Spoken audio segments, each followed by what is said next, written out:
Hello, my name is Nishant Balapur, and I'll be presenting my work done at UIUC titled Expository Text Generation, Imitate, Retrieve, Paraphrase. So for some motivation, we are focused on these documents called expository text, which are vital for conveying information to users.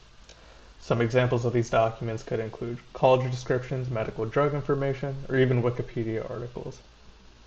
But creating these documents by hand is difficult.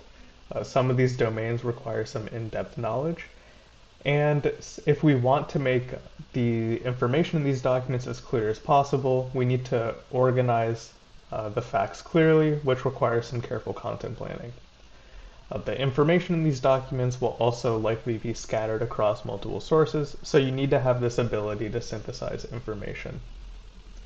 So our main research question is if we can automate this process through a text generation task.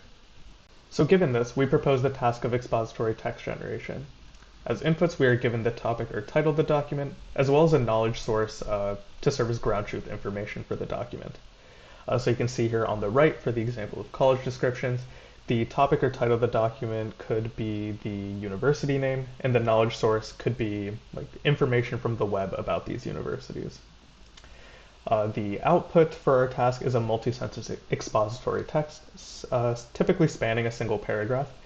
And we have two output properties here, where we want our documents to be factually correct, as if you're conveying knowledge, it shouldn't have factual errors, but it should also be in a consistent style to be clear to the reader. So you can see here on the right, the two college descriptions are organized very similarly and discuss things like the founding, enrollment, setting, and campus size of the college in that order. So a natural solution for our task is to use retrieval augmented models, but they have two limitations. First, they generate text all at once rather than sentence by sentence, and when you try to generate an entire paragraph at once, you are risking errors and hallucinations due to the challenges of modeling long-range dependencies. Second, these models typically only use a single query to retrieve information. So if you imagine for our task, if you tried to query information just using the name of a university, it would be difficult to find some more obscure or nuanced facts like the university's ranking. So to actually retrieve some of these more in-depth facts, an effective retrieval augmented model should do some content planning before attempting retrieval. To overcome this limitation, we propose a model named Imitate, Retrieve, Paraphrase, or IRP, which follows this three-step process of imitating, retrieving, and paraphrasing. So as inputs, our model uses the topic of the expository text, as well as a user-provided prefix. The first step is to perform imitation. So we use GPT-2, trained with causal language modeling, on training examples of expository text, which allow the model to understand the style of expository text in our domain. Once this is done, the GPT-2 imitator can output what we call a stylistic content plan, which effectively outlines what the next sentence of the expository text should look like. And this content plan may contain factual errors, like of course Noam Chomsky did not name machine learning, but it will contain the correct, generally the correct planning needed for the next sentence of the output. So to obtain these correct facts, we perform retrieval in our second step.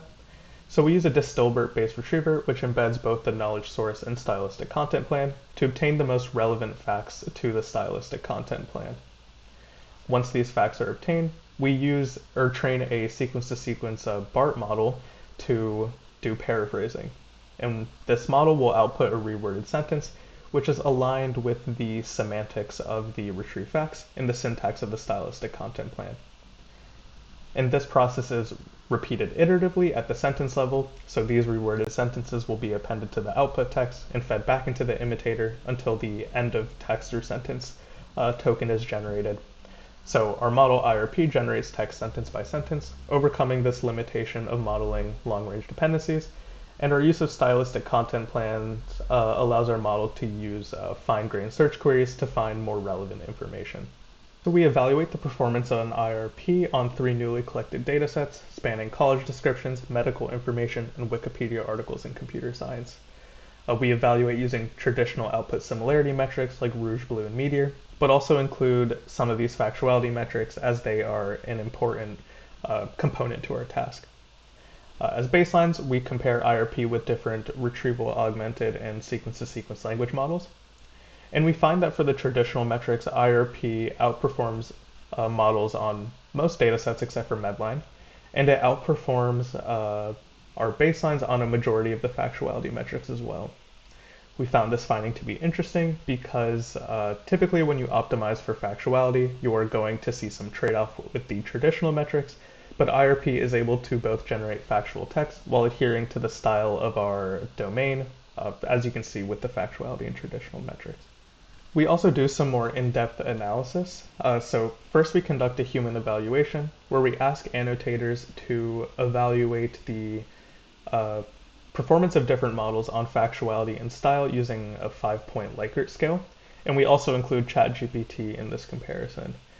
We find that IRP has the highest average of style and factuality scores on a majority of the data sets tested, showing again that it has the best balance between factuality and style. Finally, given that IRP is a 3-step process and not trained end-to-end, it does make our model more interpretable. So given this, we look at each step of the output of IRP to try and diagnose maybe where the factual errors are actually occurring in our pipeline.